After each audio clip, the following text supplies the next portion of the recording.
We're just friends. That's what she promised, her voice soft but firm, her eyes wide with that practiced innocence she used whenever she wanted to shut down my doubts. She said it so quickly, so naturally, like it was a reflex she'd perfected long before I even thought to ask the question. The kind of line people toss out when they know you want to believe it, when they're gambling on your trust being stronger than your suspicion.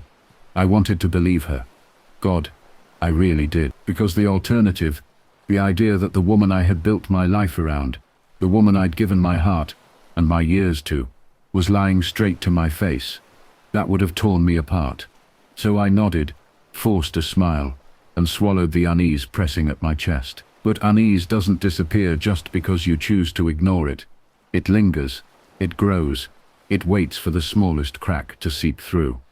The crack came one Saturday afternoon. We had gone shopping together. Groceries, household stuff, nothing glamorous. I carried the heavy bags while she insisted on pushing the cart, scrolling her phone between aisles, laughing at messages she wouldn't show me. By the time we got home, my arms ached, and I dropped the bags on the kitchen counter. She went straight upstairs, muttering something about needing a shower. That's when her wallet slipped out of her bag, landing on the floor. I shouldn't have touched it. That's what the good husband in me kept whispering. Trust her. Respect her privacy. She said they were just friends. Don't go looking for trouble where there isn't any. But the unease was louder. I picked it up, intending only to slide it back into her bag. But it fell open in my hand, and something slipped out. A card, thick, white, embossed with a hotel logo I knew too well. A place downtown, upscale, expensive. My pulse quickened. I turned it over, a room key, and then I saw it. His name, written neatly on the attached paper sleeve, not hers, his. My breath caught in my throat. My chest tightened until I thought I'd break.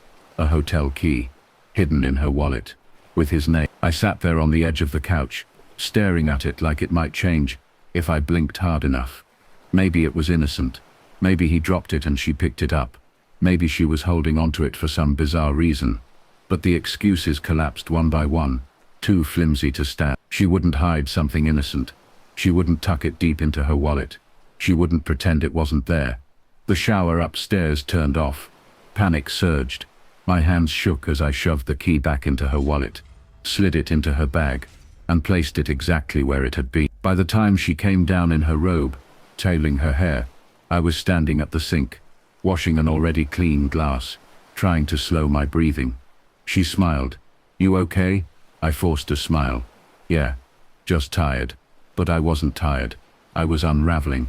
That night, I barely slept. I lay awake beside her, listening to her soft breathing, staring at the ceiling. Every time I closed my eyes, I saw that hotel key. I imagined her sliding it into the door, laughing as she stepped inside, him waiting there with that smug grin. My stomach twisted until it hurt. In the morning she kissed me goodbye, said she had a long day at work, and left with that same effortless ease she always carried. I watched her drive away, my hands clenching the mug of coffee, until it almost cracked. I told myself I needed more proof. Something undeniable, something that couldn't be twisted into excuses or tears. So I started watching. She got sloppy. That was the first thing I noticed. Maybe she thought I trusted her too much to question her. Maybe she thought she was untouchable. But her stories didn't add up anymore. She'd say she was with her friends, but her sister's social media posts told a different story. She'd say she was working late, but her office closed hours early. She guarded her phone like it was a lifeline, but sometimes she forgot to silence her notifications, and his name flashed across the screen. I never confronted her. Not yet. I smiled. I nodded. I kissed her goodnight. And then I wrote everything down. Dates, times, places, messages, patterns. And always, in the back of my mind, that hotel key. One night, she left her laptop open. She had stepped outside to take a call, her voice hushed, too low for me to make out the words. I glanced at the screen. An email was still open. Confirmation of a reservation. The same hotel. Different date. 2 guests. I took a photo with my phone. When she came back in, she smiled, kissed my forehead, and asked if I wanted tea. Like nothing was wrong. Like she wasn't building a second life behind my back. I played along, but inside, I knew. Her mother's anniversary party was coming up in 3 weeks. A huge event. The whole family, friends, colleagues.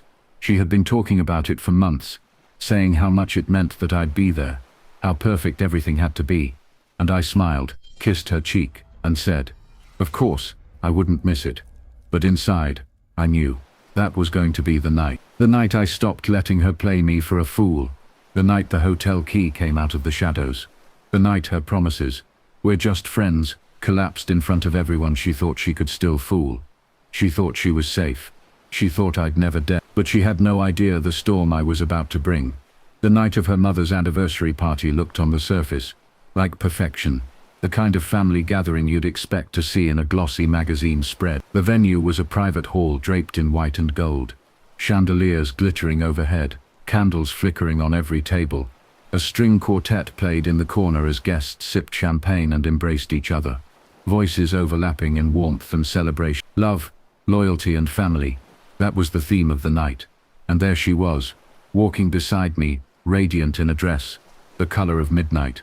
Her hair done up in soft waves, her lipstick the shade she knew I always liked. She smiled at me for the cameras, touched my hand in front of relatives, leaned her head on my shoulder when people were looking.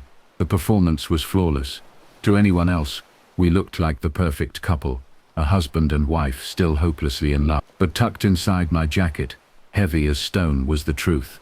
The hotel key, his name printed neatly on the sleeve, and the photos I'd taken.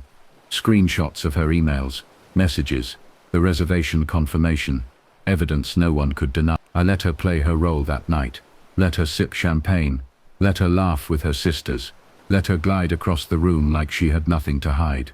But I watched. Every smile, every touch, every glance felt like a dagger, because I knew what it masked. She wasn't glowing because she loved me. She was glowing because she thought she was untouchable. Dinner was served. Plates of lamb, roasted vegetables, and fine wine filled the tables. Speeches began, her father first, strong and booming, praising his wife for decades of loyalty and partnership. Guests clapped, some even cried. Her sister followed, speaking about what it meant to grow up in a home built on love and honesty. The applause swelled again. Then she stood, my wife, my betrayer. She raised her glass, her voice clear, her smile radiant. To my parents, she said warmly, for showing us what it means to love unconditionally, to stand by each other through everything. You are our example, our foundation. I hope I can live up to the standard you've set. Applause rang out. People clinked glasses. She sat down, slipping her hand onto mine under the table, squeezing just enough to say, see? We're perfect. Don't ruin this. That was my cue. I stood slowly, the scrape of my chair against the polished floor slicing through the noise. Conversation stopped. Laughter died. Dozens of eyes turned toward me. She froze, her hand tightening painfully around mine. Don't, she hissed, her smile faltering. I pulled my hand free. I'd like to say something, I said, my voice steady, carrying across the hall. Her mother beamed. Of course, dear. I looked around the room, at all the faces glowing with joy. Tonight we're here to celebrate loyalty, devotion, the kind of love that stands firm through storms. And that's beautiful. But I think it's also important to talk about what happens when loyalty is broken. A ripple of unease moved through the guests. She stiffened, color draining from her face. I reached into my jacket and pulled out the envelope. Thick, heavy. The sound of it hitting the table was louder than the quartet's music. I slid the first item free. The hotel key. This, I said, holding it up for all to see, is a room key to the downtown hotel, found hidden in her wallet. I turned it so the name on the sleeve faced the room. His name, not mine. His gasps rippled through the hall. Her mother's hand flew to her mouth. Her father's jaw clenched. Her sister's wineglass slipped from her fingers, shattering against the floor. She shot up from her chair, tears already brimming. Please, she cried, her voice trembling. Please, don't do this here. But I wasn't done. She told me they were just friends, I said coldly, my voice cutting through the whispers. She looked me in the eye and promised, but friends don't hide hotel keys in their wallets. Friends don't book rooms for I pulled out the photos, screenshots of her email confirmation. Messages exchanged late at night. She told me she needed space. She told me she was busy with work. But this, I held the papers high. This is what she was busy with. Him. The room erupted. Gasps. Whispers. People shaking their heads. Her mother started crying. Her father slammed his fist on the table. Silverware rattling. "Is this true?" he thundered, his voice shaking with rage. She collapsed back into her chair, sobbing uncontrollably. "It's not," she choked. "It's not what it looks like." Her sister stood, fury etched across her face. "Not what it looks like. His name is on the key, for God's sake." How much clearer could it be? Her father's face turned crimson. "You humiliated this family. You dragged us into your lies on a night meant to honor your mother." I laid the papers flat on the table. Evidence spread like a prosecutor's exhibit. Then I looked at her, my voice quiet but sharp enough to cut. "You told me you were just friends, but the truth is right here in black and white. You lied to me, to them, to yourself." She sobbed, mascara streaking her cheeks, reaching for me desperately. "Please," she begged, her voice breaking. "Please don't leave me like this. I'll fix it. I'll end it. I'll prove to you that I love you. Just don't walk away." I pulled free, shaking my head slowly. "You ended it the moment you slid that key into your wallet. You chose him long before I chose to expose you." I set down my glass, straightened my jacket, and walked toward the door. The noise behind me was chaos. Her sobbing, her father's booming voice, her mother crying, her siblings yelling, guests whispering furiously, some leaving the table, others glaring at her with disgust. The celebration of loyalty had turned into a courtroom of betrayal. She stumbled after me, heels clicking on the floor, catching my arm as I reached the exit. "Please," she screamed, falling against me. "Please don't do this. I'll get rid of him. I'll change. I'll do anything. Just don't leave me like this." I looked down at her, really looked at her, and all I saw was the stranger who had hollowed out our marriage. My voice was steady, final. "You already left me. That key was your goodbye." I walked out into the night. The cool air hit me like a cleansing wave, sharp and clean. For the first time in months, I felt free. The fallout was brutal. Her father cut her off, furious at the humiliation. Her mother couldn't look at her. Her sister called her selfish, accused her of destroying not just her marriage, but the family's reputation. Friends she thought would defend her stayed silent, ashamed. And him, the man she thought was worth it, vanished the second the truth went public. She called me for weeks. Messages swung between rage and desperation. "You ruined me one day. Please, I love you. Come back." The next, I never answered. I filed for separation.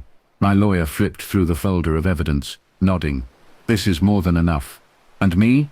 I walked away scarred. Yes, changed forever. Yes, but free. Sometimes I still hear her promise in my head. "We're just friends." But then I remember the hotel key, his name printed neatly on it, and I realize friends don't check into hotels together. That lie cost her everything.